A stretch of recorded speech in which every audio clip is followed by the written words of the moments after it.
meurtre. Que s'est-il passé le 16 octobre 1984 à l'Épange sur Vologne? Ce jour-là, à 17h, le petit Grégory se volatilise alors qu'il joue sur un tas de sable devant la maison familiale. 4 heures plus tard, son corps, pieds et mains liés, est retrouvé dans la Vologne. Et 40 ans plus tard, le mystère reste entier. Des suspects, des rebondissements, mais jamais de coupables. Jean-Baptiste Marty, où en est l'enquête aujourd'hui ?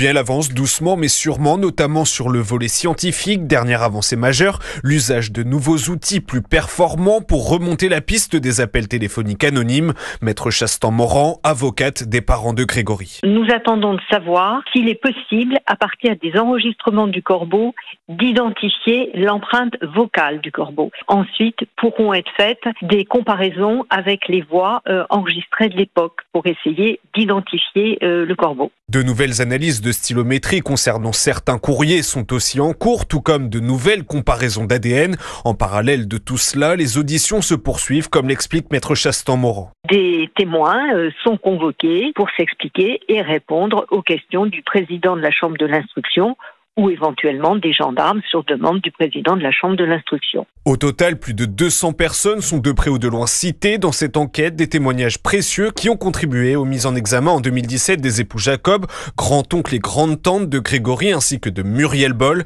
Des mises en examen finalement annulées un an plus tard pour vice de procédure, mais qui peuvent à tout moment être de nouveau prononcées.